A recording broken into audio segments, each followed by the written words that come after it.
Bienvenidos a Conectados con tu Salud, el podcast de Clínica Meds, donde conversaremos con destacados especialistas sobre temas de interés, de contingencia y que serán de gran ayuda para el cuidado de tu salud y la de tu familia.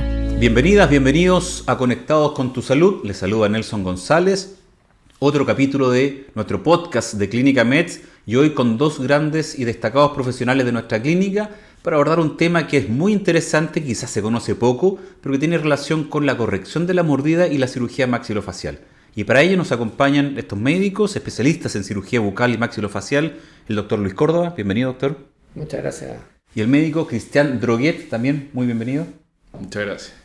Tenemos muy interesantes temas que abordar sobre este tema de la parte maxilofacial. Hablemos un poquito qué es la labor que realizan ustedes y esto de la cirugía maxilofacial un poco y de la cirugía ortognática. ¿A qué nos referimos?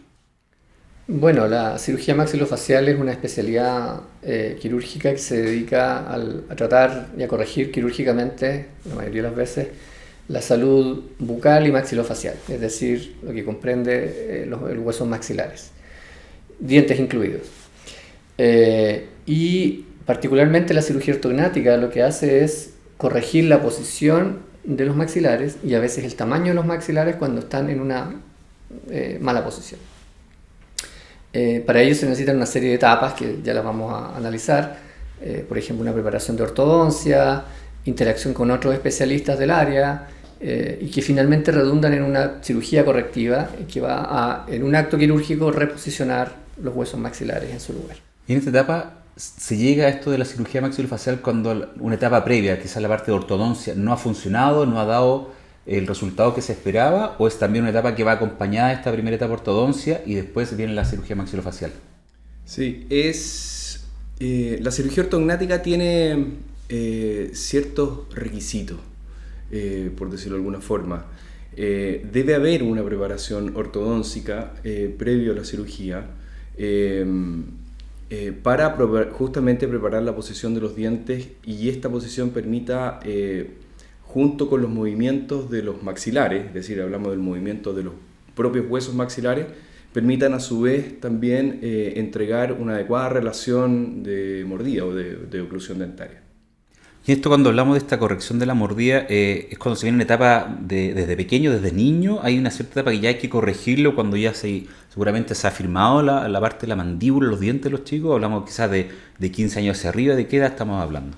Claro, las alteraciones de la mordida pueden venir desde la infancia, pero en ese momento se tratan desde el punto de vista, se interceptan los problemas, no se tratan quirúrgicamente. Nosotros como cirujanos actuamos mediante una cirugía luego que el crecimiento de los pacientes ha terminado. Es variable, 15, 17, 18 años aproximadamente. ¿Hombres y mujeres? ¿O muy similar o a más edad las mujeres? Más edad los hombres, ¿cierto? Terminan de crecer más tarde. Pero básicamente nosotros comprobamos que el crecimiento y la madurez esquelética se haya producido para poder proponer una cirugía.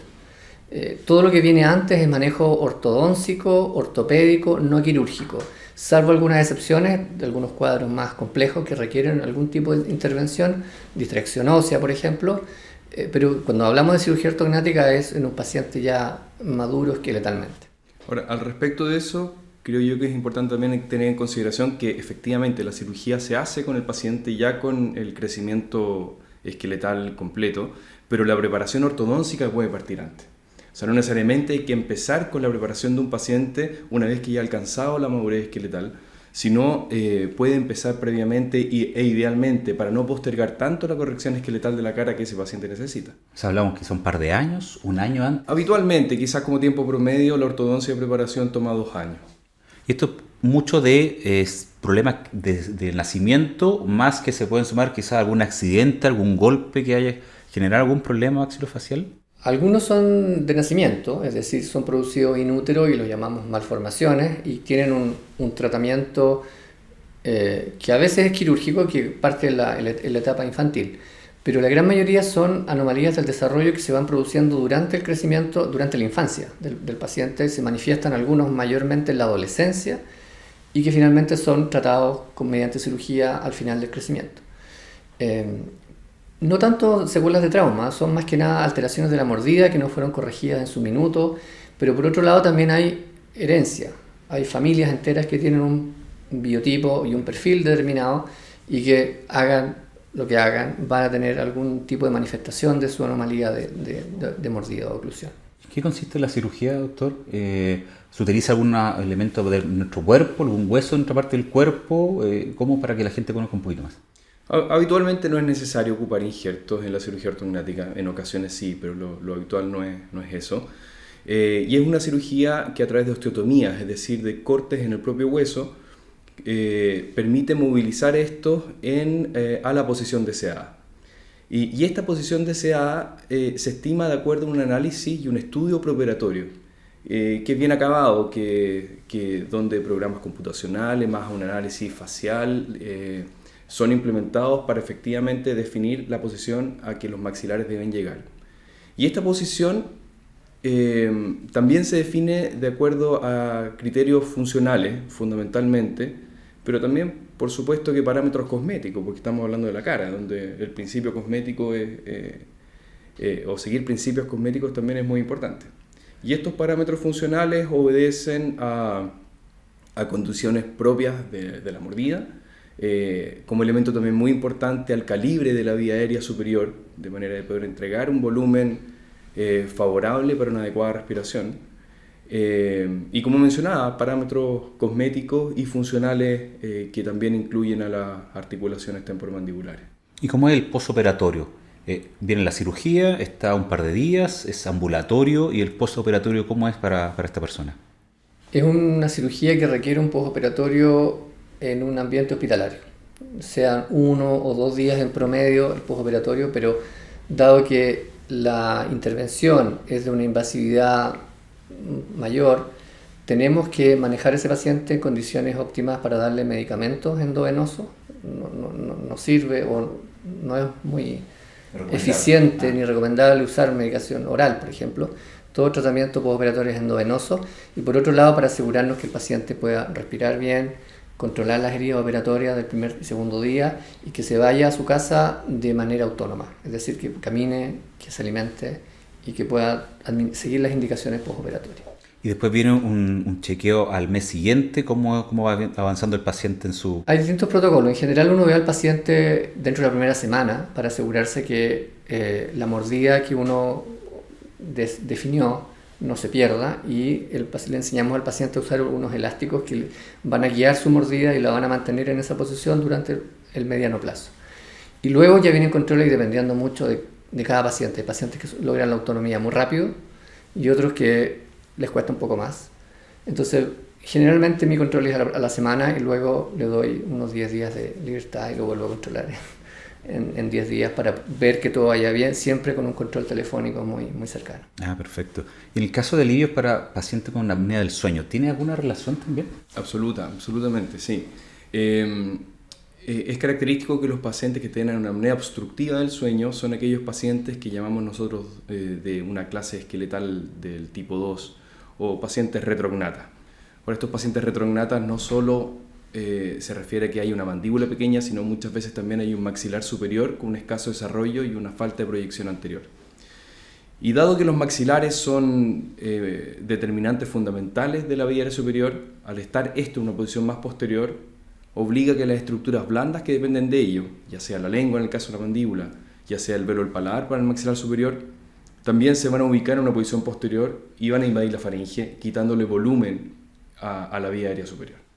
¿Se dan muchos pacientes? Porque sabemos que la apnea obstructiva del sueño es siempre como que va creciendo. ¿Tienen muchos pacientes relativos a este tipo de situaciones y que necesitan este tipo de cirugía? Es bastante frecuente, y también al respecto de esto es importante considerar que la tasa de éxito en mejorar una apnea obstructiva del sueño a través de cirugía ortognática es muy alta, y estudios plantean que es equivalente al uso de las máquinas como el CPAP, que se usan también como parte de tratamiento no quirúrgico de la apnea obstructiva del sueño. Por lo tanto, es una cirugía que en un porcentaje importante de pacientes tiene indicación como tratamiento curativo. Perfecto. Si me permiten, hay un comentario, que ya que tocaste el tema de la apnea del sueño, que es algo una condición bastante a veces subdiagnosticada. No, yo quiero destacar que la boca, la cavidad bucal, es la puerta de entrada a la vía aérea y digestiva, es decir, es tan aérea como la cavidad nasal. Por lo tanto, muchas veces el estudio involucra de la apnea, ¿cierto? El estudio de la cavidad nasal, pero en una gran cantidad de oportunidades hay alteraciones bucales que generan, como decía Cristian, este trastorno obstructivo de flujo aéreo. Por lo tanto, la cirugía maxilofacial y la apnea de sueño van muy de la mano, es decir, una es herramienta para tratar la otra. ¿Alguna otra patología que quizás tenga relación también con este tipo de cirugía? Hablamos de la malformación o el tema de la mordida, la apnea obstructiva del sueño, ¿alguna otra patología que quizás tenga relación con alguna cirugía maxilofacial? Bueno, la cirugía ortognática es parte del arsenal o puede ser parte del arsenal de afecciones que afecten a las articulaciones temporomandibulares. La cirugía ortognática sigue parámetros ortopédicos, así como hay alteraciones de desviación de la columna y esa desviación de la columna puede generar dolor de espalda y una corrección de esa posición de la columna puede ser indicación para la mejoría de ese dolor de espalda. La cirugía ortognática también permite enderezar las estructuras esqueletales de la cara y eso es compatible con una función favorable entre ellos de la articulación temporomandibular. Y al respecto de esto, así como hablábamos que tiene que haber una preparación ortodóntica para la cirugía ortognática, otro punto de estabilidad fundamental para el logro de cirugía ortognática es una condición de salud de las articulaciones. Y aquellos pacientes que puedan tener alguna alteración de sus articulaciones temporomandibulares requieren de un tratamiento de esta alteración previo a la cirugía ortognática. Los cambio un poquito de tema, relacionado con también esto de la reposición de dientes. ¿Cuándo es un buen candidato para la colocación de implantes dentales? Bueno, la gran mayoría de los pacientes lo son. Del minuto en que se pierde un diente, es un candidato para poder ser reemplazado mediante implantes osseointegrados. Ahora, va a depender, hay algunas contraindicaciones para decir cuál es un mal paciente, que van básicamente... apuntan a pacientes que tengan compromiso de estado general, es decir, un paciente con una enfermedad muy avanzada, una condición crónica, que la cirugía del implante ponga en riesgo su vida. ¿Ya? En términos de porcentaje, la gran mayoría de los pacientes son candidatos y afortunadamente existen los implantes dentales y tenemos en Chile una gama enorme de opciones porque han reemplazado y han dado solución a problemas que antes no eran solucionados de la manera óptima. ¿Y de qué material estamos hablando? Titanio. La gran mayoría de los implantes hoy día son de una aleación, ¿cierto? En que mayormente están compuestos por titanio.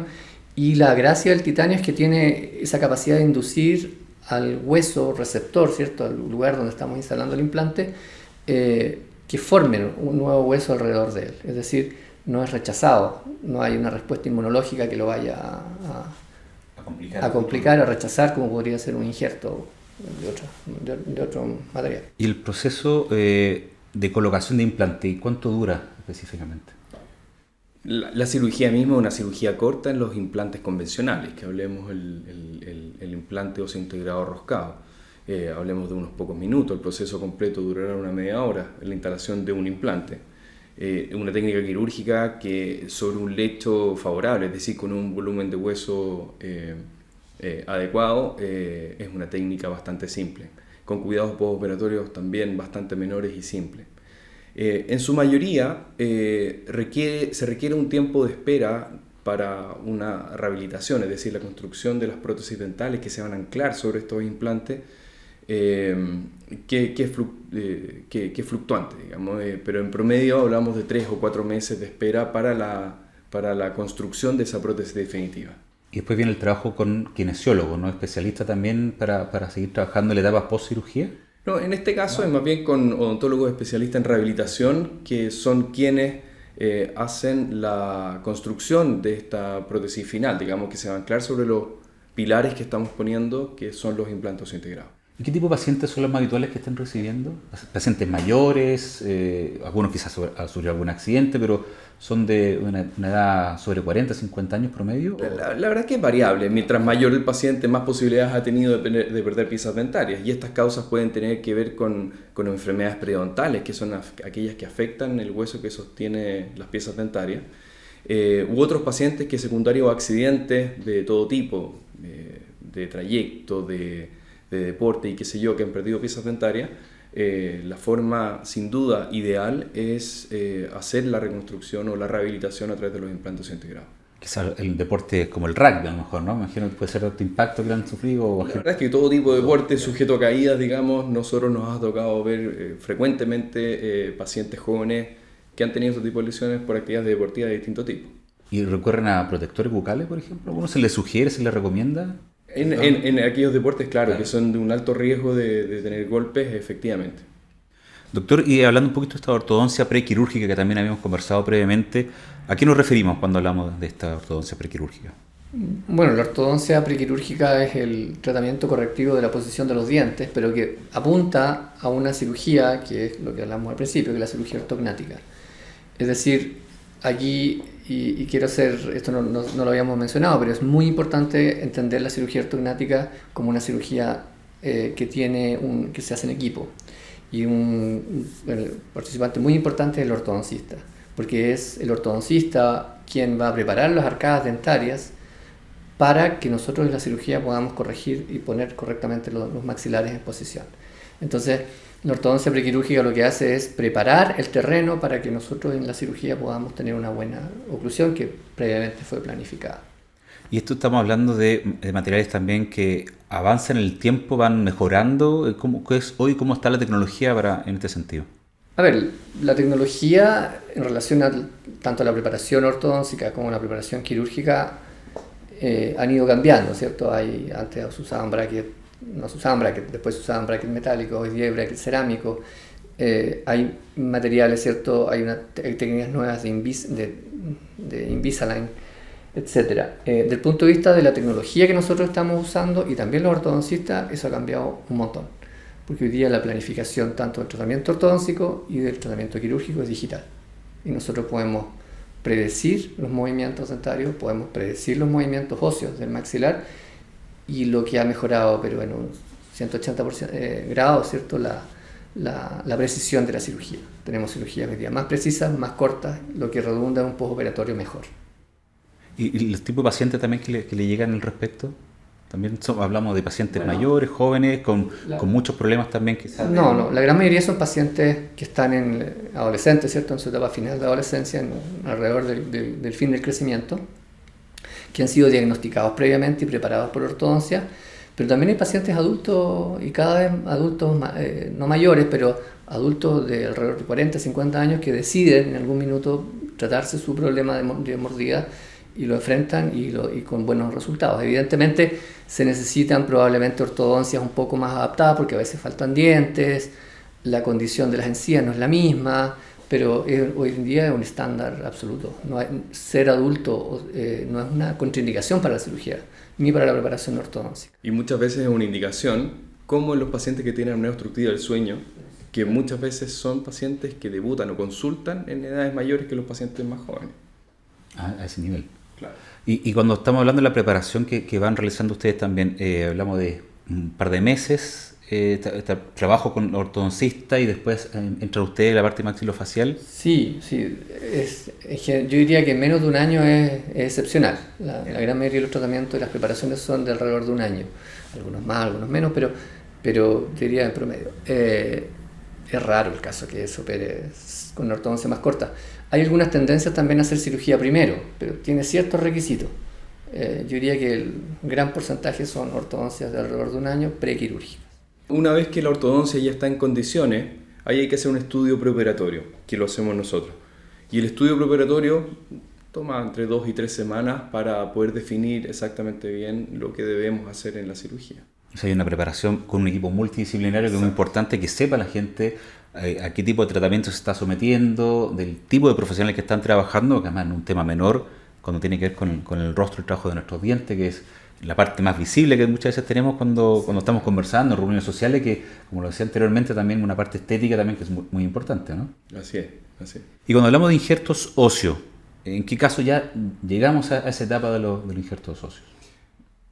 Todo paciente que haya tenido una pérdida de tejido puede ser sujeto de una reconstrucción a través de un injerto. Si estamos hablando de pérdida de hueso, efectivamente es un injerto óseo que es requerido un paciente, fundamentalmente aquellos que necesitan una una rehabilitación o una reconstrucción de áreas del esqueleto maxilofacial. Y hay injertos de distinto tipo, desde el injerto autólogo, donde tomamos hueso de distintas partes del cuerpo, incluido la cara u otras regiones, para poder permitir efectivamente entregar un volumen de hueso que se ha perdido, o el uso o la indicación de materiales aloplásticos que llamamos, es decir, elementos de fabricación farmacológica que permiten ser usados y a veces obviar el uso de hueso del propio paciente. Y hoy la tecnología permite que sea el nivel muy similar del que sea del propio cuerpo de la persona. Hay casos y casos. Cuando hay una pérdida muy importante, nada reemplaza el hueso autólogo. ¿Y en qué casos, por ejemplo? Para que la gente sepa que a lo mejor sí necesita algo de su propio cuerpo. ¿En qué tipo de paciente? En pérdidas de hueso mayores. Exactamente. Lesiones ya menores, bueno, con características anatómicas especiales, pueden ser el uso exclusivo en ocasiones de estos materiales que nos permiten obviar la toma de hueso de distintas partes. ¿Y el postoperatorio? ¿Cómo viene siendo, doctor? En el caso de los pacientes también es muy similar a lo que hemos hablado anteriormente, el reposo relativo a la semana y estar viendo al especialista. Sí, bueno, también dependiendo del caso. Si en un caso con una pérdida de hueso mayor en que tuvimos que usar injerto del propio paciente, claramente hay un postoperatorio un poco más largo, pero el postoperatorio, los cuidados bucales propiamente tal, son bastante similares a lo de la cirugía ortognática, los que hablamos al principio. Es decir, alrededor de una semana. Habitualmente controlamos los pacientes dentro de los primeros 7-10 días. Siempre dejamos un control telefónico por cualquier cosa, el paciente no queda en el aire. Y ya en cirugías en que han requerido injertos óseos menores, en defectos óseos menores, que hemos usado hueso comercial, ¿cierto? Que tenemos una pequeña necesidad de reconstruir el esqueleto, el postoperatorio es muy, muy benigno, no cambia, no hay grandes complicaciones afortunadamente. Y alrededor de 10 días también es el primer control. Caso de pacientes que a lo mejor no pueda someterse a algún injerto óseo por algún problema de salud distinto que pueda tener en su cuerpo, ¿le tocan casos o todos los injertos se van analizando? Puede ser del propio cuerpo o sintético, o no hay pacientes que no estén sometidos a este tipo de injerto óseo. No, la verdad es que afortunadamente, el desarrollo hablando de los implantes, el desarrollo de los implantes integrados ha permitido hoy en día tener ciertos diseños de implantes que nos permiten en ocasiones poder hacer una rehabilitación de estos pacientes sin la necesidad de un injerto, a pesar de que el paciente tenga un volumen de hueso muy limitado. Hay nuevos diseños que se fabrican a partir de un escáner del propio paciente y que son fabricados de una forma personalizada, este tipo de implante, en que ya no es necesario un volumen de hueso tan importante para poder instalar estos dispositivos que van a luego funcionar como pilares para sujetar una futura prótesis dentaria. El caso de los tipo de pacientes que más habitualmente están viendo ustedes, son pacientes que, porque uno tiende a decir, bueno, cirujano dental maxilofacial, ¿cuándo tengo que recurrir a ellos? ¿Cuáles son los tipos de pacientes que están recibiendo más habitualmente ustedes? Bueno, sin duda que el paciente que requiere cirugía correctiva de los maxilares, la cirugía ortognática. En segundo lugar, tenemos los pacientes que requieren implantes dentales y de manera bastante constante también los pacientes que hay que operarles sus muelas del juicio porque están en un proceso de tratamiento de ortodoncia o tienen algún problema derivado de sus terceros molares que requieren que las muelas sean extraídas.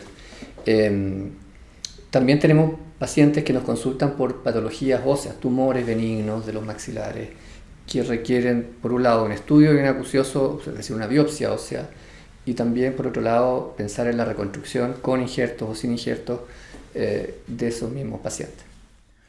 En anteriores podcasts, cuando yo hablo con algunos otros especialistas de otra área, hablaba un poquito de la dejación quizás de algunos pacientes no sé, el caso cuando hablamos del urólogo, el paciente que a cierta edad tiene que hacerse los controles. ¿Cuáles son las recomendaciones que ustedes como profesionales les pueden hacer a los pacientes, independiente de la edad, del cuidado bucal, que es tan importante? Sí, es una buena pregunta. Creo yo que desde el punto de vista de nosotros como cirujanos maxilofaciales, el control de los terceros molares, es decir, de las muelas del juicio, con una adecuada radiografía, debe ser un elemento preventivo importante. Los terceros molares son fuente de lesiones, más allá de eventuales desviaciones dentarias que pudiesen provocar. Son fuente de desarrollo de quistes, son fuente de desarrollo de eventual relación con algunos tumores benignos de los maxilares. Y que muchas veces tienen un curso absolutamente silencioso y que aparecen en una imagen de control. Y en ocasiones, afortunadamente escasas, pero existen, puede haber grandes lesiones de los maxilares que afectan la integridad de esto y que no han dado síntomas y que pueden tener relación con los terceros molares. Por lo tanto, paciente joven, hablemos de 15 a 20 años, debiera tener una imagen de control para ver la condición de estos mismos. Y hablaba de lesiones, y el caso del deporte se asociaba siempre a temas dentales o no cuidado como corresponde a lesiones musculares. ¿Se siguió investigando sobre el tema? ¿Qué tan efectivo puede ser? ¿O se asocia o no? Sí. Porque eran temas que siempre se discutían, algunos decían que sí, que no. Aprovecho la ocasión de preguntar. Sí, bueno, la salud maxilofacial, ¿cierto? Y deporte es un tema que yo lo encuentro bastante entretenido, y aquí en METS me he tenido la suerte de ver algunos deportistas, ya sea por golpe, es decir, trauma directo durante el partido de rugby, por ejemplo, fútbol, que es un poco lo que es concordante con la literatura. Pero una de las cosas más importantes, yo diría que nosotros deberíamos enfatizar aquí, sobre todo aquí en METS, en prevenir lesiones en esos deportistas que van a ir a competir a los Juegos Olímpicos o los Juegos Panamericanos. Porque cuando estás allá en los Juegos no puedes tener un problema dental, se supone, claro, pero los hay. Entonces la salud oral deportiva no está sistemáticamente incorporada dentro de la salud deportiva, y es algo a lo cual nosotros como equipo nos encantaría estar involucrados, ¿ya? Porque es fuente de problemas y es fuente finalmente de bajo rendimiento. Claro, yo se lo preguntaba, porque siempre ha sido un tema que se conversa y claro, uno se preocupa que esté el traumatólogo, esté el kinesiólogo, la recuperación, pero nunca consideraba mucho el tema de los maxilofaciales o la parte dental. Y déjame agregar algo más, o sea, eso pensando en las lesiones de origen bucal, pero piensa en cómo se alimenta esa persona, ese deportista, cómo respira ese deportista, y probablemente si tiene un trastorno respiratorio como el que explicaba Cristian, a lo mejor no está rindiendo al 100%, podría rendir más, no lo sé. Entonces todo ese tipo de evaluaciones desde el punto de vista del esqueleto, de la boca, de los dientes, deberían ser sistemáticamente evaluados por nuestro equipo.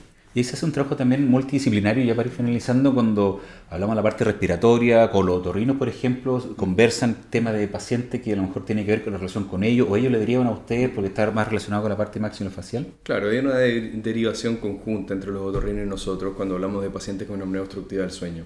Y hay etapas distintas al tratamiento de estos pacientes, y en estas etapas interviene el otorrino, intervenimos nosotros, así como otro especialista, como el neurólogo. En fin, y toda una evaluación nutricional en los pacientes que tienen estas apneas obstructivas del sueño. Sí, efectivamente estos pacientes son manejados y deben ser manejados por un equipo multidisciplinario.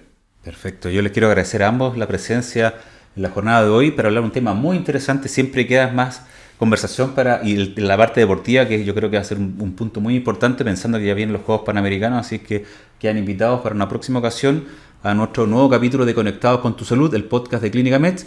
Agradecer al doctor Córdoba, al doctor Droguet, gracias por su presencia. Que estén muy bien. Gracias. Muchas gracias. Hasta luego. Clínica METS presentó Conectados con tu Salud, el podcast de Clínica METS, donde conversaremos sobre temas que serán de gran ayuda para el cuidado de tu salud y la de tu familia.